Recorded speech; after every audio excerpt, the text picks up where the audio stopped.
I think as your company matures and you hit that 1 million mark, you need to then start to decide what is your enterprise motion, what is your mid-market motion, and what is your long tail tech touch, SMB, you name it. What does that look like? Hello, everyone, and welcome back to Off to the Valley, the podcast where we dive into the journeys of founders and changemakers building across borders.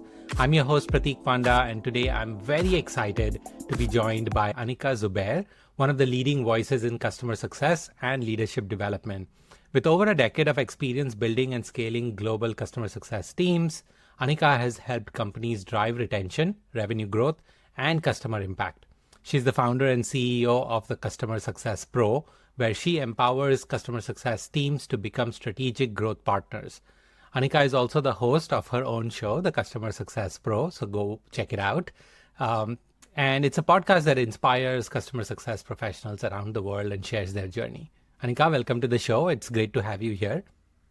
Thanks, Prateek. I'm so excited to have this conversation. Thanks for having me. I'm looking forward to it. There's so much I want to talk to you about. And, just before we started recording, we were chatting about something about interesting journeys that people take. And you were born and grew up in California. You decided to move to a different part of the world. Now you're in London. I kind of took a similar journey where I moved around a lot. I spent time in Singapore. I moved to California. Now I am in Vancouver, Canada. And a lot of times, like even today, it's been 2 years that I'm here, but I still answer like, why did you move from California? You work in startups. Like, who moves from California? So let's start there. What got you to move from California, and how's been that journey so far? Yeah, that's a great question. I still get asked it. I have now lived outside of the US for 14 years, going on 15 years, and still till this day, I get asked, why would you leave California? So it's a great way to start this conversation. I have now spent 15 years in Europe. I spent 4 years in Germany, actually, before living in London. And then, like I said, 10 going on 11 years in London now. And as amazing as California is, and as much as my entire career has been based in tech and SaaS and just in the startup scale up world, there is a world outside of the California bubble. And I was born, raised, I even went from kindergarten to university with some of the same people. And as much as that's amazing and really cool, and there's so much opportunity in California, I really did set out to try to do something different. And also I wanted to see more of the world and explore different cultures, different ways of working, different ways of living. And to be completely honest, I did not plan to stay away from California for 15 years. I actually had a return ticket. When you buy a plane ticket, you can actually buy the return ticket up to 300 days out. I bought a ticket to Germany for just 300 days. And I said, I will work for a year abroad and then I'll come back to California. Well, 1 year has turned into nearly 15 and a dual citizenship and businesses and all these other things later. But I really did plan on coming back to California, but I just discovered the world and that's why I've left. That's beautiful. Thanks for sharing that, Anika.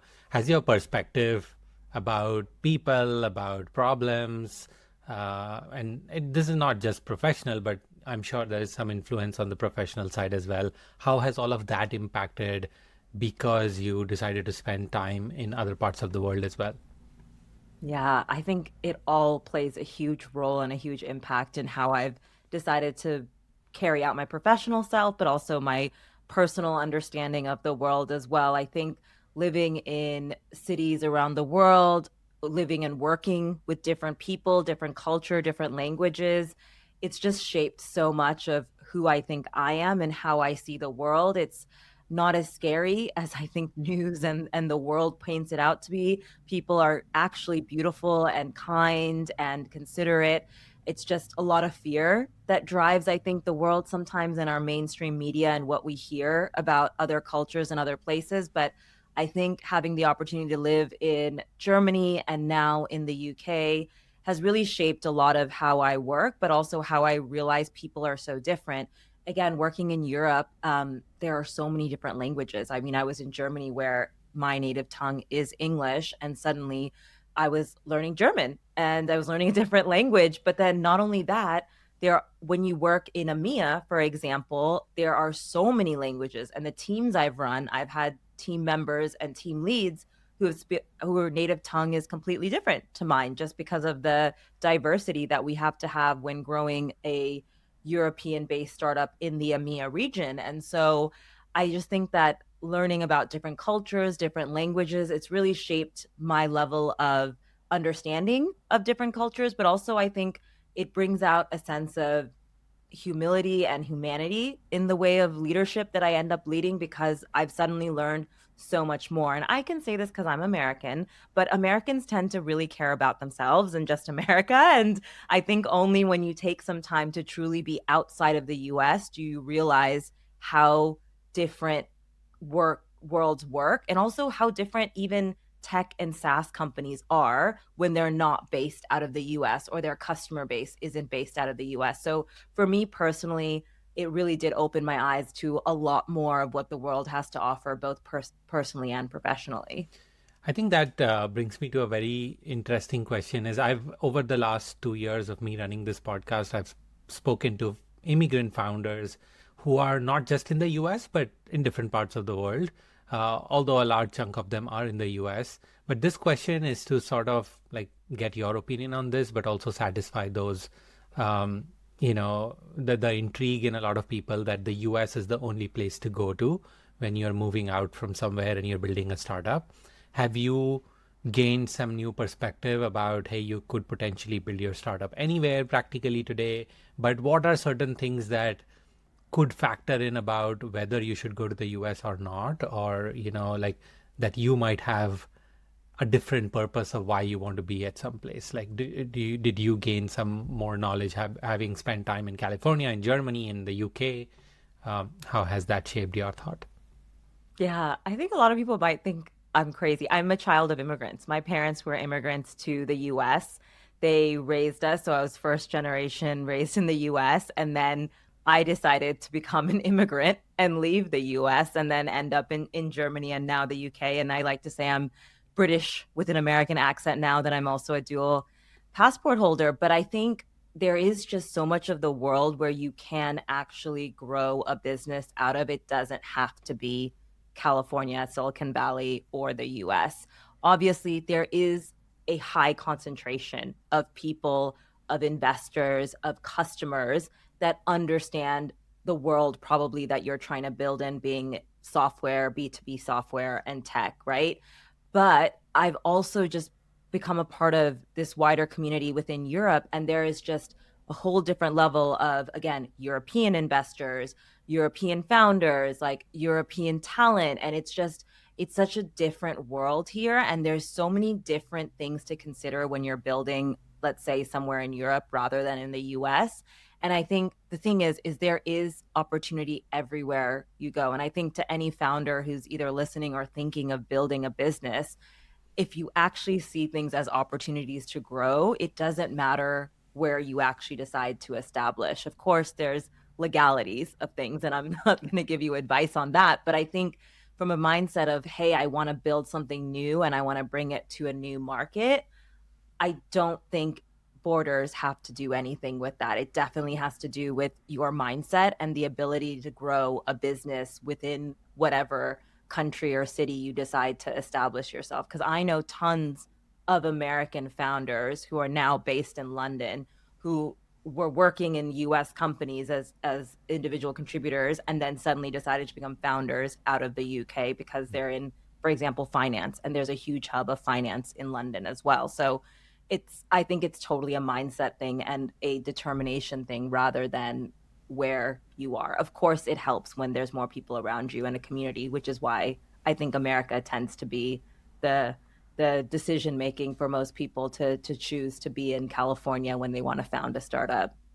Yeah, talking about communities, that is one of the biggest things you sort of miss when you move from your place of comfort, right? Whether it's your home country or not. Like, for me, that was the biggest challenge when I moved for the first time, then the second. Every single time, it's still a challenge. You just mentally become stronger over time. But every single time, that's a challenge. You leave behind a lot of your support ecosystem, right? And Yeah. a founder's journey is hard in itself, right? And if you also lose out on your, the secondary support system that you have, it adds a lot more pressure. How was it for you moving from California first to Germany? Did you know people there? Did you have some kind of support system? How did you go about building that? Yeah. I think anyone who's South Asian can maybe relate to this. I did have some extended family in Germany, and my parents made sure I had contact with them right from the day I moved there. But I think the beauty of trying new things and being in new places is that if you're willing to try to make a new community or step out on your own or figure it out, again, people are so welcoming. I don't think people realize that there is a community out there, and it's a matter of you just, again, figuring it out, whether it's through your LinkedIn contacts or through some sort of community that meets in person somewhere. I personally found that yes, it was really nice to have some contacts initially when I first moved to Germany. But even when I first moved to the UK, I did have some extended family here.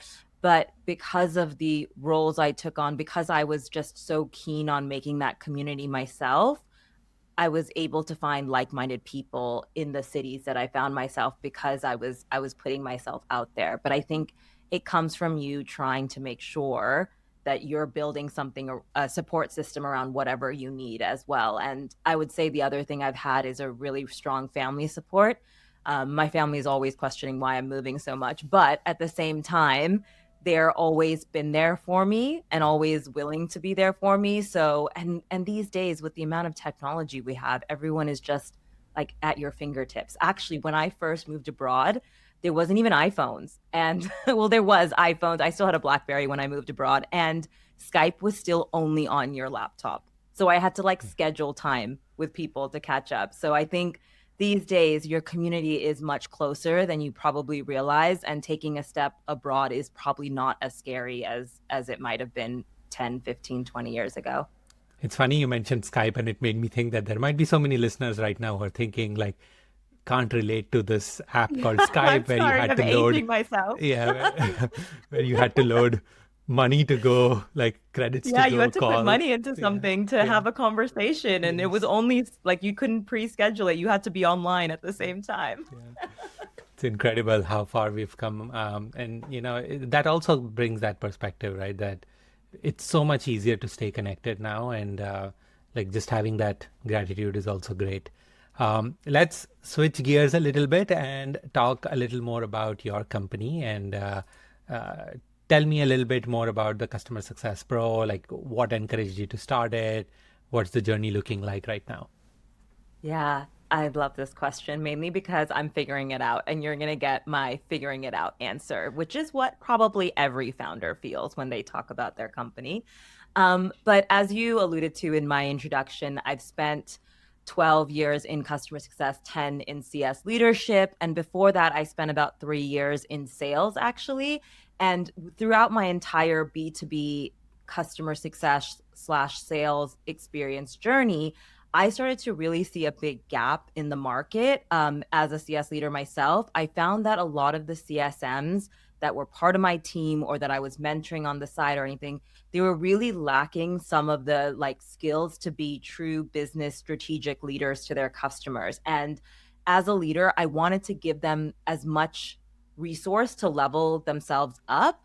But I was busy. I was busy preparing board decks. I was busy like running meetings. I was busy doing customer things that I just didn't have that ability to do that. And also, when I was in sales, the amount of enablement, training, coaching, learning that you had in sales was outnumbered. It still is. Like there's so much training out there for sales. And so I started to see this big gap in the market, which is enablement and ongoing skills upskilling for CS professionals. And I started to learn and realize that there was a lot of people out there who wanted to be strategic, who wanted to be revenue minded, who wanted to be tomorrow's revenue leaders, but they just didn't know how to actually do that. And a lot of people in customer success were born during the pandemic era, meaning they started their customer success journey when customer success was more a service oriented part of the business arm, and it's become much more revenue focused. And so because of this, I decided to build out what is my flagship course called Rev Up Academy. And it's a cohort-based course that any customer success professional can take. And it's a certified program where you go through 6 weeks of cohort learning. You go into detail about how to become a future revenue leader and also how to become a strategic advisor to your customers and drive business outcomes rather than talking about adoption of a product. And I started to build this while still working full time. I was just a little bit crazy, as I think most founders build things when they're still working full time.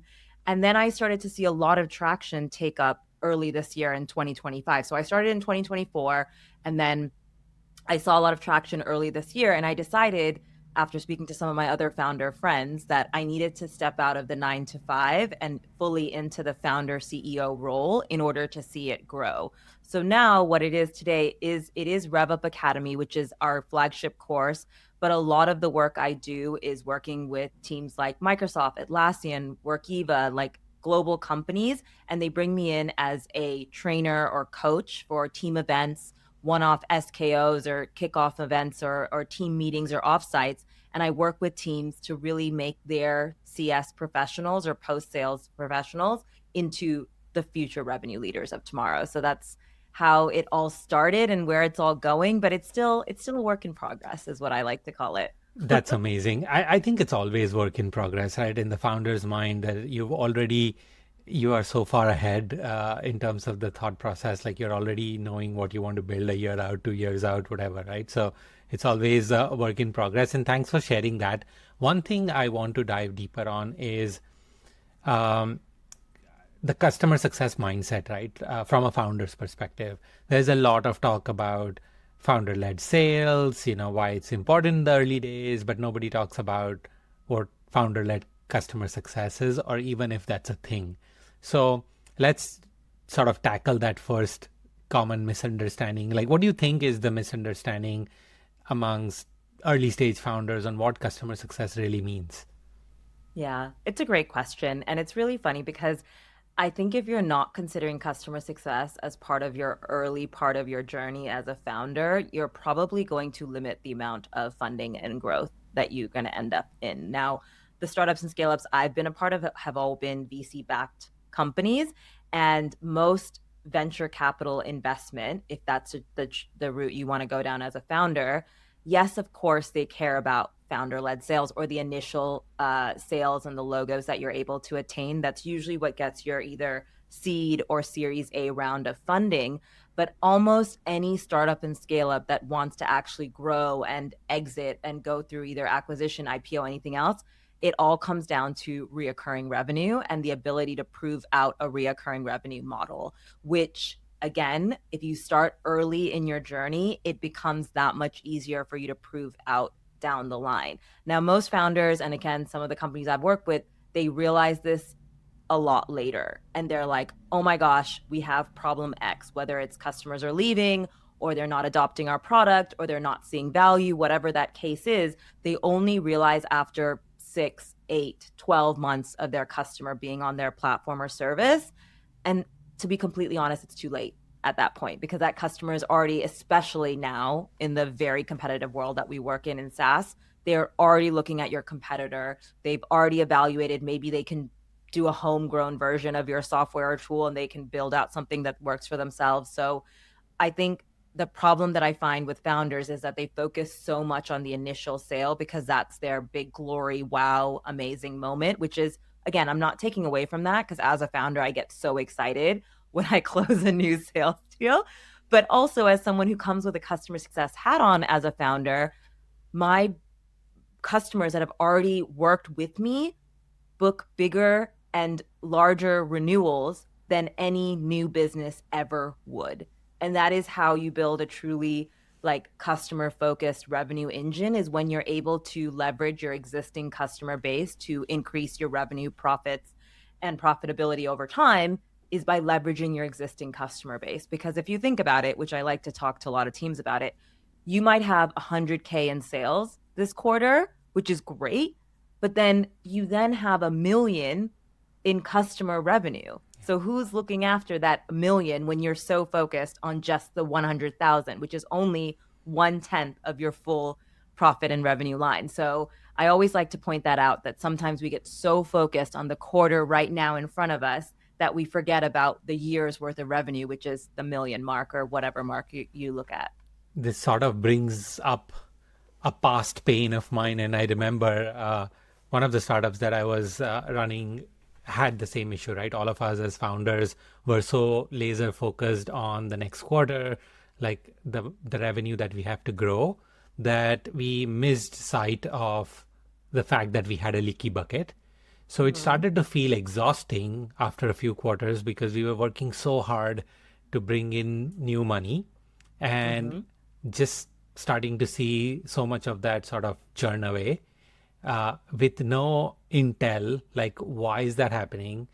The product was working fine, like, not having a dedicated CS mindset hurt us a lot, right? That affected our next fundraise. It changed the entire course of how we decided to run the company going forward. But so much could have been different if I go back and think about it. Of course, this was like 10 years ago and I was 25 something and, like learning still on the ground. But it is absolutely important that you not only look at new revenue, but also how to retain and grow, right? So the CS function, as I've also seen it evolve, it, started off as more, you know, support and what the customer needs, helping them get unblocked and so on. And now it's truly success. And when the customer experiences success, there is a potential to not only retain but expand that revenue. How do Yeah. you see, like in your experience working with founders, how much are they defining this well within their teams that the CS team is also a revenue team, right? It's a revenue function end of the day. Yeah, I think it's still quite slow to adopt, if I'm completely honest. I think the founders have the right intention, that they do want it to be part of the go-to market revenue engine, and like making sure that you can grow and renew and extend the existing customers that you have. But I think the problem is that they're tracking what activity a customer success manager is doing and expecting that to have business impact or revenue impact, when getting on more calls with a customer or making sure a customer is logging in more times with your product. We've come to a world where consumption doesn't necessarily mean value. Now, for some software and tools out there, sure, more consumption means more pricing for you, because some tools are paid based on the amount you consume. But in 2025, a lot of SaaS software and a lot of SaaS software buyers are thinking about the value and business outcome that this software is going to get for me, right? Like if you're buying, I don't know, Salesforce or HubSpot as a CRM tool, that person is not thinking, "Oh, is this going to help me? Am I going to log into this tool and my sales agent going to log all the details about a sales deal?" They're thinking, "This is going to help me close more revenue and grow revenue within the business," right? And I think a lot of software companies these days that are purchasing software are thinking, "How is this software helping me grow revenue, optimize my teams, like reduce costs, whatever it is?" And I think a lot of times with founders, they're thinking of customer success, like you just said, in that service mindset where it's like, let me unblock the customer or let me onboard the customer to start using it or start logging in. But the problem is when you start tracking metrics like logins or product adoption or the usage of your product and service, I have had plenty of customers in my career where they have logged in and used every part of a product and service and still left at the end of a year. Because why? They didn't see the inherent value of using that product and service. They used it for sure, but there is a value that they're not necessarily seeing, and it's not tied to their business per se. So I think what founders, if you are considering customer success and how you want to build it, take away the activities that you're tracking and really track how are you tying your value of your product to your customers' business impact. And hopefully you're training your CS team on how to show that in calls or meetings or however they're meeting with your customers. But I think that's the big differentiator I'm seeing right now is founders want to be customer success or customer first, but they're still tracking activities and output rather than value and impact to the customer. Got it. But if we think about this, right, if you are an early, let's take this scenario and I'll ask a bunch of questions related to the scenario. Imagine I am a founder at 10K MRR and, I'm just trying to figure out how to get to that first $1 million ARR. What does the bare minimum customer success setup look like for me?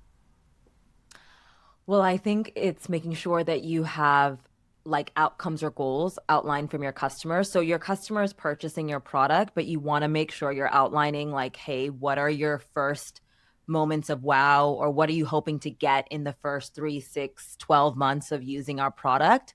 Make sure you're tracking that from a customer lens. Again, remember, logins is not a customer lens.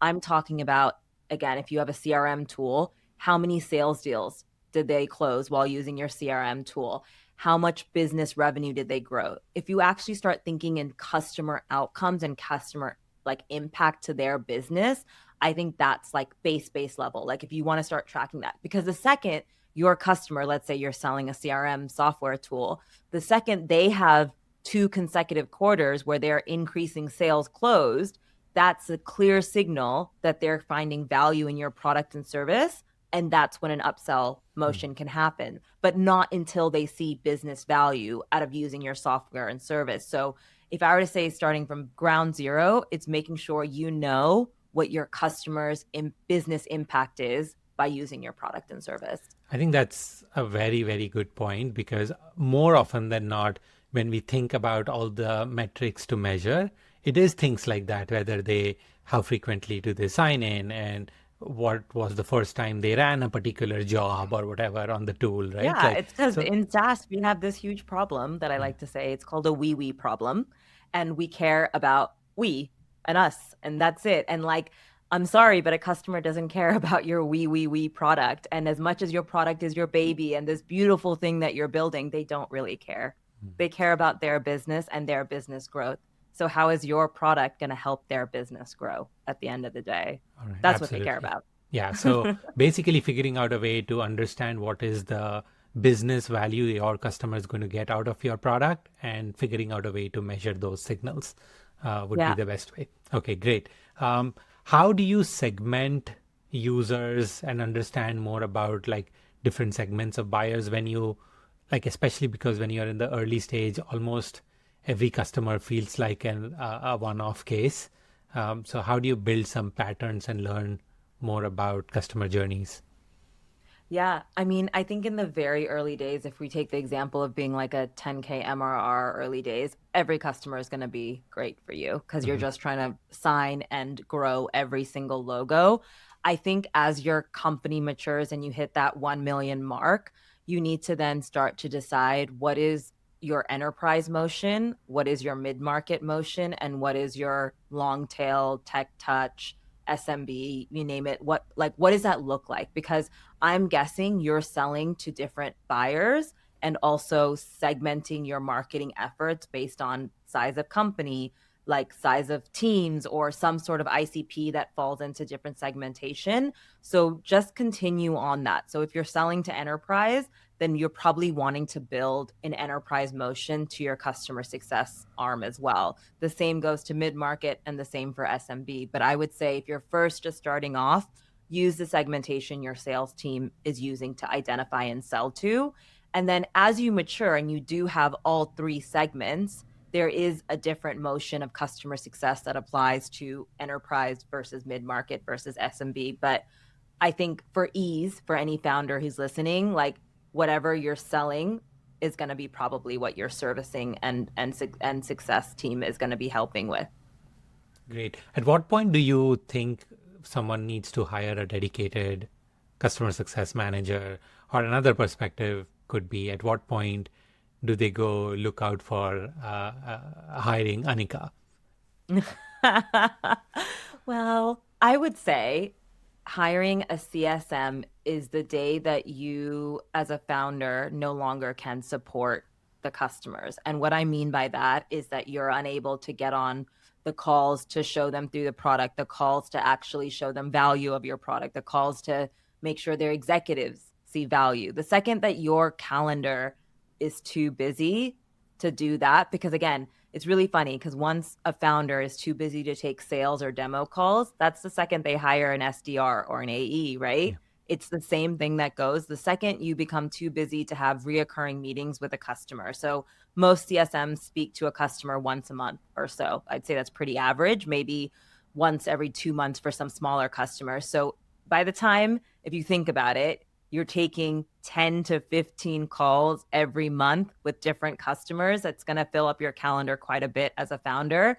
I would say that's your probably tell that you should hire someone in your customer success department. Now, leadership is a different arm. I think you should hire a CS leader once you get pretty close to that 1 mil mark, because what's going to happen is your customers and your product is going to be at a certain maturity level that you're going to need a strategy for your customer success organization. I have joined organizations as a leader sub 1 million, which I think is great. But I think those startups probably could still just benefit from an individual contributor who's under the founder, who's just looking after the customers and making sure the customers are continuing to see value. And then once you hit a certain ARR mark, I'd say bring in the leader to help shape what customer success looks like at your organization. That's great. And I think even since we are talking about that maturity stage, at that point when you have a CS leader, strong CS leaders can also significantly influence the product roadmap or the GTM approach. Yeah. If you are a product-driven founder, very close to how you want to build your startup and your product, how much do you let the customer influence what needs to be built? I think it's more challenging in enterprise sales because you tend to get a little emotionally influenced towards customers that are paying you more and or sometimes significantly more, and you're like, okay, we'll build whatever they need. So how do you balance that, right? Even for CS leaders, how do they understand these patterns and how to translate that well to a founder or to the product roadmap? Yeah, that's a great question. I think that's an ever evolving question, but it is going to be hard to say no to your customers that pay you the most at the end of the day. They're your golden child. Like they're going to get everything. They're the spoiled child that's going to probably get almost anything they want on the roadmap. But that being said, there comes a point where you start to cohort your customers or basically make them into bunches of segments where you're like, okay, well, we should put this on the roadmap because our enterprise customers are asking for it. Or we shouldn't put this on our roadmap because we're focused on enterprise and only the SMB customers are asking for it.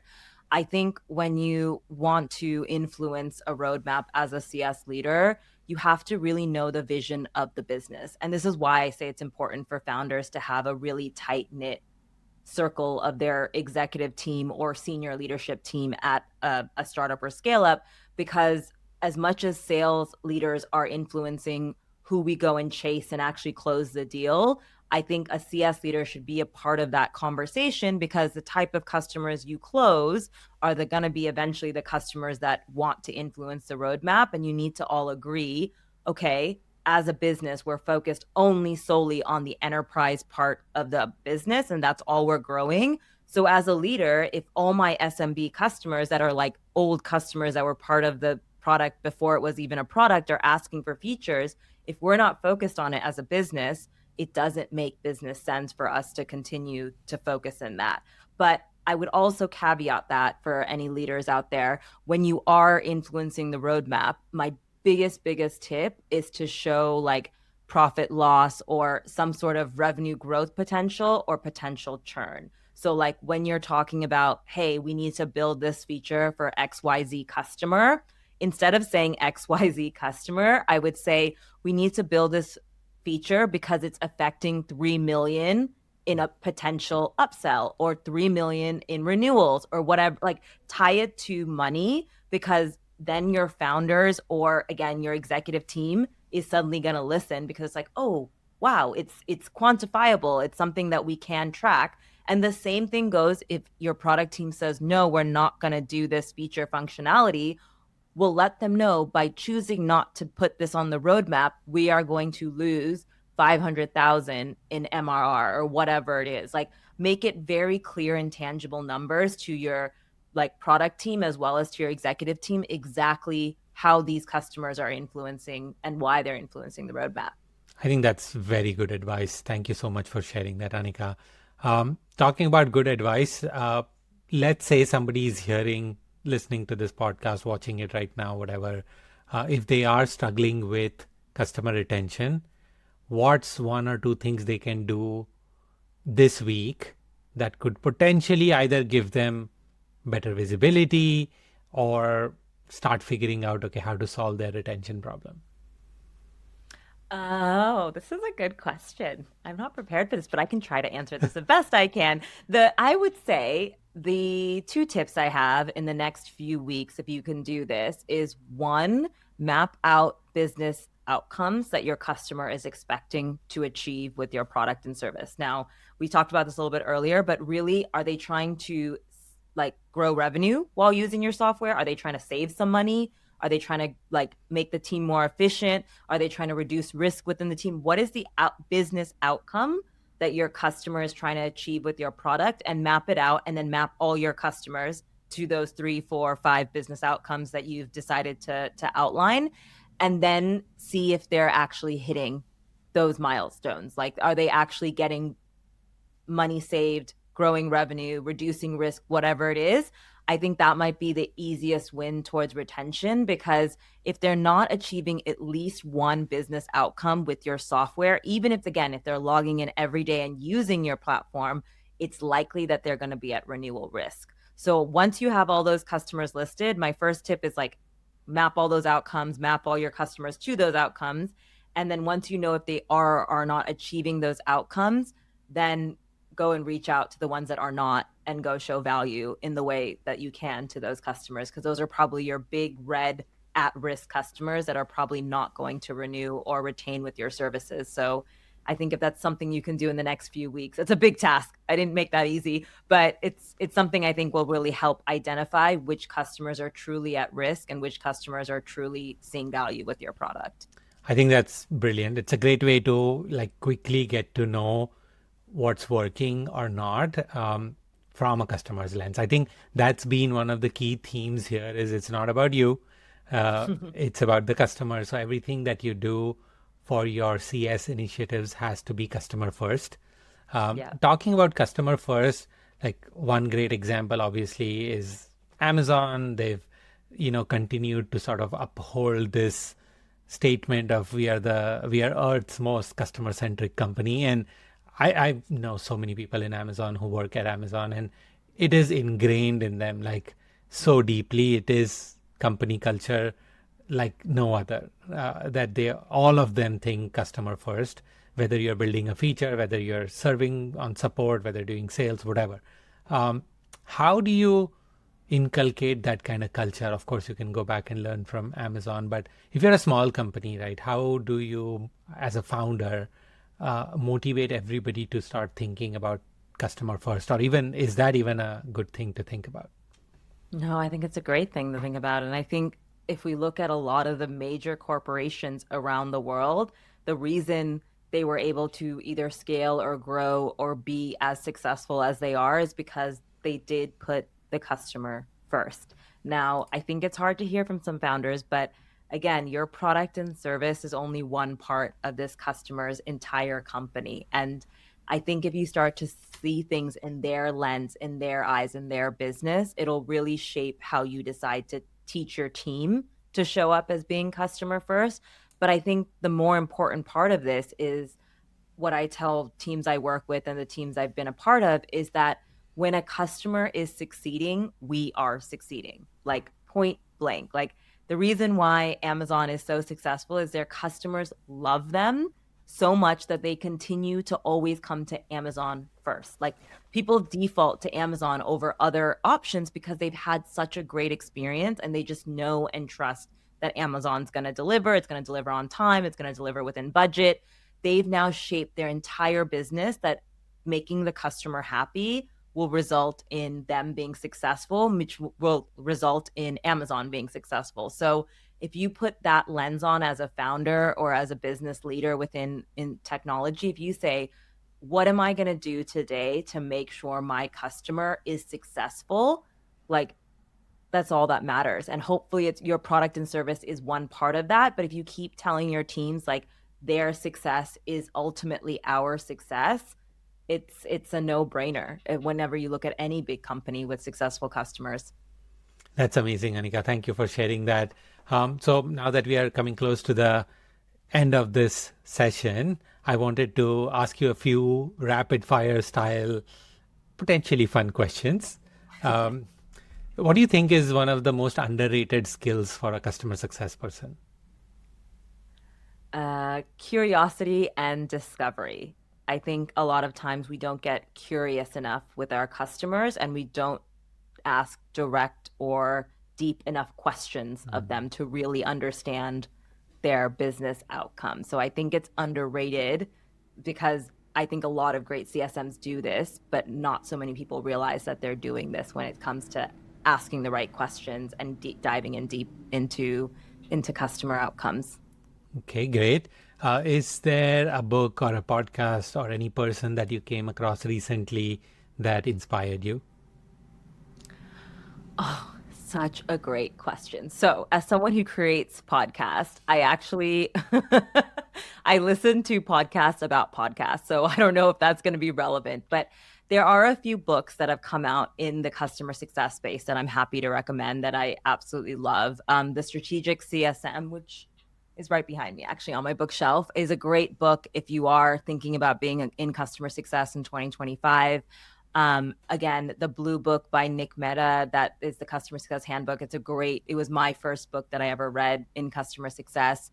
And I think there's quite a lot of podcasts out there that you could probably listen to, but two that I absolutely love right now, and I love listening to, is Carly Agar, who's actually a career coach, and she like helps people land new jobs in tech, and she's amazing. She gives such tactical and practical advice from like your LinkedIn profile to what you should say to a recruiter. I think it's just so relevant right now in today's job market as well. So I'd say her podcast is absolute gold. That's amazing. I would just throw in there that if you are a customer success pro and you're learning about customer success and wanting to do it better, also go listen to the Customer Success Pro show. Yeah. Uh, Thanks. I felt weird shouting myself out, but thank you for giving I me a know the shout out. feeling from one podcast host to another. Um, Last question: if you weren't in customer success, what would you have seen yourself doing? Oh, I don't know. I mean, I don't know. I feel like I've lived so many lives. Like I've been in sales, I've been in customer success. I'm now a founder. I don't know. Maybe I would be like if I could be really cool and be like a travel influencer, Mm, that would be really cool. Like I'd love to like fly across the world and see the coolest hotels and the coolest restaurants, and like if I could be a travel photographer influencer that world, because that's what I scroll on my Instagram. I think if that could be my alter ego, that would be my that's my choice. amazing. That's amazing. Actually, that leads me to one last question: is you've been moving around, and I think I saw recently a post on your LinkedIn, and somebody asked you like, "Where are you moving to next?" And Canada was also in one of the comments. So, are you thinking about where you might want to move next? Oh my gosh, I'm not, because I think my family would kill me. But if I could pick one other place in the world to live that I haven't lived in yet, would actually be Sydney, Australia. And if I ever did move, I'm pretty sure my family would disown me for it being on the other side of the world. But I think Sydney, as someone who's visited multiple times now, is the perfect mix of LA, California meets London. Like it Mm. has that city, like that tech scale vibe of a city, but it's still the weather, the beach, the people, the lifestyle. It's more laid back like California as well. So I think a happy median would be me moving to Sydney. That's amazing. I've never been to that part of the world. I was supposed to go there for a conference just about when COVID hit. And so, never been there. It's on my list as well. Hopefully, you get a chance to spend more time there. But, Anika, thank you so much for spending time with us. It was such a pleasure talking to you. Thank you so much for having me. This was such a fun conversation. Awesome. Thank you so much. And that wraps up today's episode. Before we sign off, I would like to thank you for your support and thanks for tuning in. If you loved today's episode, then don't forget to subscribe to this podcast and never miss an episode. Be kind, be happy, challenge the norm. I'll see you folks again for the next one.